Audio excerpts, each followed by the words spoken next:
Warframe is an extremely popular game, not just because it's a great game, but also because the developers, Digital Extremes, understands the audience. Warframe then is not merely about gameplay, but also about what it does for the player. I'm Obsidian Ant, and in this video I'm going to be telling you why you should be playing Warframe. So at this point, it's very likely you will have heard of Warframe by now, and also potentially have even tried it out. After all, Warframe is consistently in the top 10 most played games on Steam.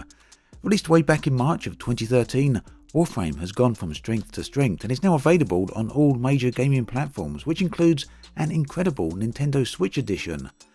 The game is free to play, but it doesn't suffer from many, if any, of the usual pitfalls associated with that. In fact, the player base of Warframe widely accept that it is perhaps one of the fairest and most reasonable free-to-play games out there. Now, all that aside, what makes it such a great game?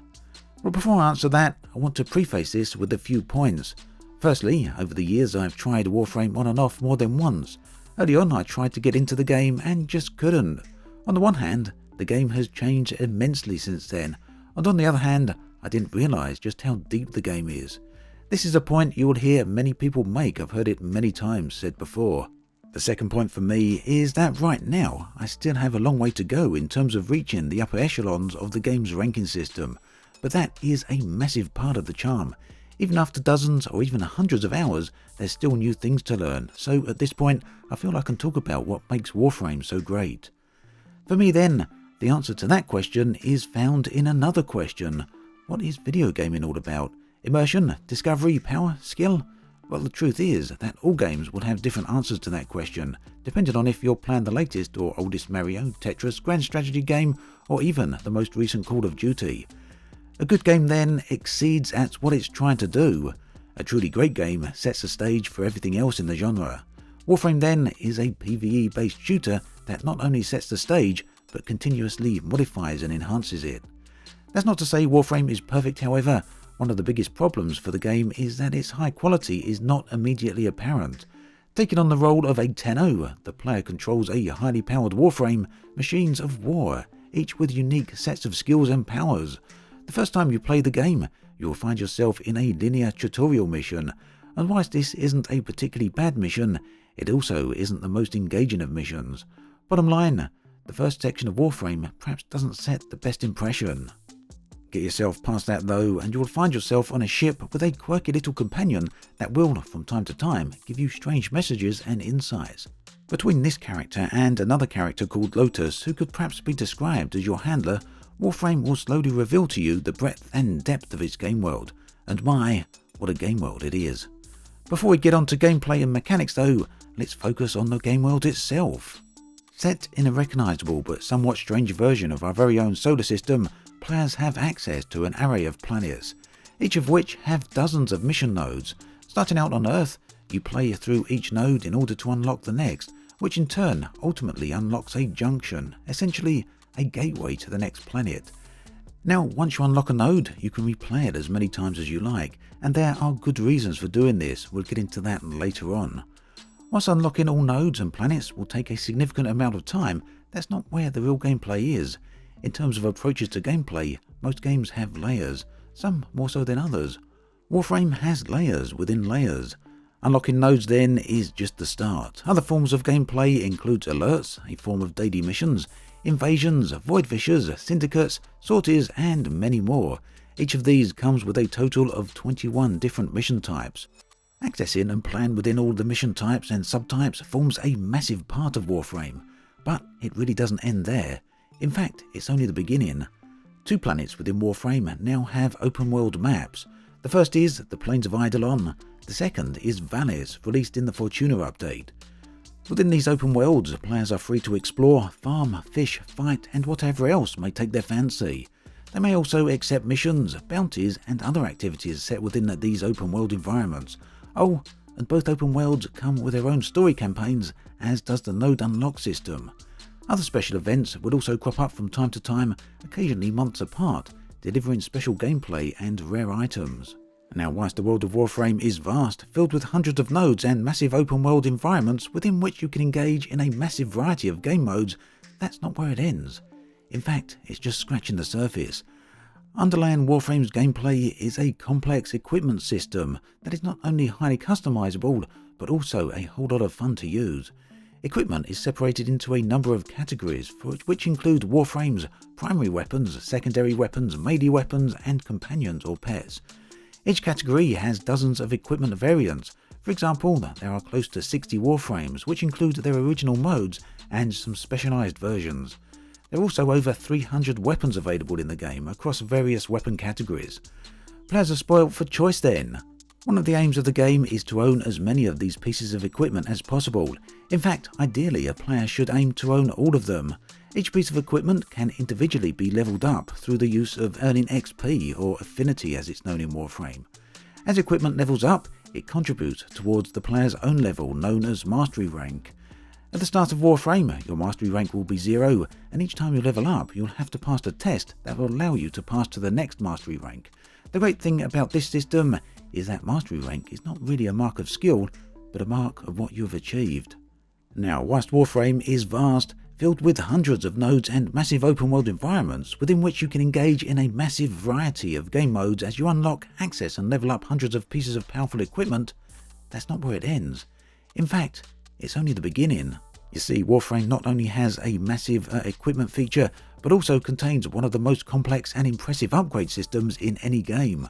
All equipment within Warframe can be upgraded using a system of mods. These mods are represented as card-like collectibles, and there are a huge number of these. In fact, right now there are close to 1,000 mods. Mods come in various types, each type suited to a specific weapon category or Warframe, and each change the weapon or Warframe in subtle or not so subtle ways. Further, combining mods in certain ways will provide certain beneficial effects. Oh, and all mods can also be upgraded by spending a collectible resource known as Endo on them. To be fair, just describing the mod system would take an entire video in and of itself, so I'm going to stop talking about mods now, despite the fact that I haven't even touched on it too deeply. Talking of weapons and Warframes, crafting is also a thing within Warframe. The crafting system is pretty extensive and requires resources collected from various aspects and areas of the game. Some of these are easy to find and others are not so easy. To craft, you'll need a blueprint, and these can be collected from drops or from special unlock missions known as Void Fissures. Blueprints can also be purchased with in-game credits from the in-game market. Alternatively, you could use Platinum, a real-world money currency, to buy most things in Warframe. Now, whilst the world of Warframe is vast, filled with hundreds of nodes and massive open world environments within which you can engage in a massive variety of game modes as you unlock, access and level up hundreds of pieces of unique and powerful equipment that can also be modified through an extremely in-depth and complex mod system, not to mention a very deep crafting system, that's not where it ends. In fact, it's only just the beginning. So at the start of the video, I somewhat innocuously mentioned the player's spaceship. Well, the thing is, this ship isn't just a place to set out upon missions from, it's also your home, and as such it can be extensively customized. And I'm not just talking about the ship's skin here, but also the interior of the ship, which can be decorated in more ways than I could possibly list. And then there's the additional ship rooms, which with new functionality that you can unlock.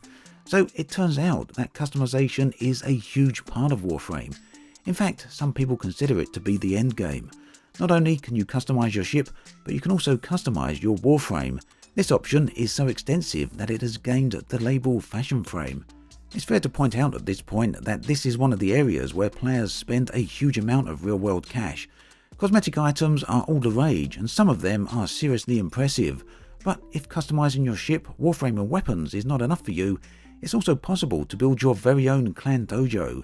This, in short, is a guild headquarters that you can fully design and customize. Again, the scope of the dojo itself would need an entire video to cover, but the point is that effectively, whether you want to build a clan headquarters or customize just about every other part of Warframe, there's a way to do it. And none of these feel like tacked on systems that would be exploiting you or that you may find in other games. Rather, here they are massive systems that would arguably form an entire game on their own. Now, whilst the world of Warframe is vast, filled with hundreds of nodes and massive open world environments within which you can engage in a massive variety of game modes as you unlock, access and level up hundreds of pieces of unique and powerful equipment, that can also be modified through an extremely in-depth and complex mod system, not to mention a very deep crafting system, along with perhaps the best cosmetic, customization and building system found in pretty much any game. that's not where it ends. Man, at this point I think you get the picture. I could just keep going with this. I still haven't talked about clans, factions, combat missions in space, underwater areas, massive boss fights, the parkour system, and many other things besides. The point is, Warframe is a massive, massive game. So much so that it's almost impossible to believe it's a free-to-play title. Honestly, it puts the vast majority of paid games to shame. What's more is that, whilst it's visually very pleasant to look at, it also runs very smoothly on just about any gaming PC setup. So I've talked about the game and its mechanics, at least a good chunk of them at least, but certainly not all of them, and these are really the things that make Warframe a great game. But what do I enjoy about Warframe? Why do I personally think it's one of the best games out there? Well, the game draws you in. It's easy to get into. After all, it's a PvE combat shooter, but it also has immense depth. I love the fact that no matter how long I play the game, there's always more and more to learn. I'm also a huge fan of PvE games, and the popularity of Warframe clearly highlights that a lot of other people are also fans of PvE. Of course, Warframe does feature PvP, but it's far from the main focus, and it means that Warframe hasn't have to be balanced around PvP. And this is awesome, because it means that the game can allow the player to feel extremely powerful. I haven't yet talked about this aspect of the game. The Warframes themselves are vastly superior to the majority of enemies you will encounter, and this is a good thing. After all, games are about taking a player into another world, enabling them to do things they could never otherwise do. And when you combine a Warframe with powerful weapons and the great parkour system, there's a sensation of feeling unstoppable. Yet, conversely, the game does provide a challenge, both in terms of the objectives you need to achieve, but perhaps more importantly in the various ladders of progression systems. These systems aren't just great to use, but also a real pleasure to learn. Now, as I said earlier on in the video, Warframe has layers within layers, and this for me is perhaps the greatest appeal. Well, that said, there's also another great appeal to the game. As I mentioned right at the beginning of the video, Digital Extremes are very much in tune with the player base. They know what the players want, and they know how to deliver. That's not to say they are perfect developers, or that Warframe is the perfect game. Digital Extremes, of course, have made a few mistakes over the years, but more often than not, they have quickly corrected them. And that is a testament to them as a developer, and you only need to watch their dev live streams to see just how passionate they are about the game. They aren't frightened about showing this, and they aren't frightened of showing the audience where they want to take the game in the future, as they regularly play through dev builds and highlight upcoming content on their live streams. Now, at this point in time, there's no way to look at Warframe and find massive fault with it. Sure, if you're not a fan of the gameplay or the genre, then chances are you won't like it. But if you are even remotely interested in a PvE shooter set in a massive world with open play gameplay and extensive game mechanics, then you really should be playing Warframe.